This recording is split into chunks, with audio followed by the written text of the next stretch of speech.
पढ़ा था AC link और डीसी लिंक सर्किट के बारे में, जिसमें एसी लिंक सर्किट का काम होता है कि इनपुट में जो एसी सप्लाई है वो पर्याप्त मात्रा में है कि नहीं, वो इन्फॉर्मेशन किसको देना, एमसीयू को देना। क्योंकि जब इनपुट में एसी कम हो जाती है तो एमसीयू जो है पीएफसी सेक्शन को ऑन कर देती है। उसी तरह मेन फिल्टर पे हमारा जब 300 से कम होता है तो उसका भी इन्फॉर्मेशन एमसीयू को देने के लिए एक सर्किट बनी रहती है, जिसको हम बोलते हैं डीसी लिंक सर्किट। तो आज हम एसी लिंक और डीसी लिंक सर्किट कैसे काम करता है, उसका वोल्टेज कैसे हम चेक करेंगे, वो सारा चीज़ जो मैं आपको दिखाने वाला हूँ। तो उसके लिए आप देख रहे हैं कि ये एक कंपनी, एक वोल्टास या गोदरेज, ये बहुत सारी कंपनी में पीसी यूज़ होती है। तो इसमें एसी लिंक और डीसी लिंक की जगह पे हमने एक जंपर लगा दिया, जिस पॉइंट पे हमें चेक करना है। तो इस वायर में हमने डीसी लिंक का ये चेक करेंगे, जंपर लगाया, और यहाँ पे हमने क्या लगाया, प्री डीसी लिंक मतलब एसी लिंक का। और यहाँ पर आप ध्यान दीजिए, तो हमने एसी जो बोर्ड में दिया है वो डीमर से दिया है। तो ये मल्टीमीटर इनपुट के एसी बताएगा, और एसी लिंक जा सर्किट जो बना है वो उसका वोल्टेज डिवाइडर का आउटपुट कितना है वो हमने यहाँ रखा है।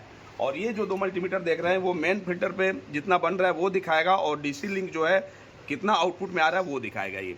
फिर हम इनपुट कम करके देखेंगे कि हमारा एसी लिंक का जो इनपुट है वो कम हो रहा है कि नहीं, और डीसी 300 जो बन रहा है इसको कम करके देखेंगे कि जो डीसी लिंक का आउटपुट एमसीयू को मिल रहा है वो कम हो रहा है कि नहीं हो रहा है। तो पहले हम एसी लिंक को समझते हैं। अभी हमने इनपुट में जो इस पीसीबी में सप्लाई दिया है वो कितना दिया है, 223 दिया है। अब 223 वोल्ट जब दिया है तो जो डीसी लिंक की सर्किट बनी है उसका आउटपुट वोल्टेज लगभग कितना दिख रहा है, 2 वोल्ट दिख रहा है। अब वही इनपुट में जब 223 वोल्ट से कम होगा तो जो डीसी लिंक की सर्किट बनी हुई जिससे इंफॉर्मेशन एमसीयू को जा रहा है 2 वोल्ट में, वो भी धीरे धीरे क्या होगा, कम होगा। इसको भी देखते हैं, ये देखिए अब यहाँ हम वोल्टेज कम कर रहे हैं तो एमसीयू को इंफॉर्मेशन मिल रहा है कि हमारा क्या हो रहा है, एसी कम हो रहा है। रेशियो बना दिया गया है, जैसे हम देख रहे हैं कि 220 पे लगभग 2 वोल्ट बन रहा है, तो जैसे जैसे 220 से कम होगा उसी रेशियो में वोल्टेज क्या हो रहा है, कम हो रहा है। अब एमसीयू को पता चल रहा है कि हाँ इनपुट में वोल्टेज कितना है, किस सप्लाई से, ये जो वोल्टेज डिवाइडर वाली डीसी लिंक वाली सप्लाई है उससे पता चल रहा है इस तरीके से।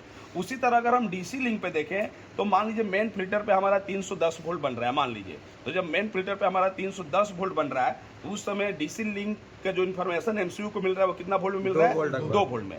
अब जैसे ही कंप्रेसर का लोड बढ़ता है उस समय यहाँ वोल्टेज क्या होगा, कम होगा।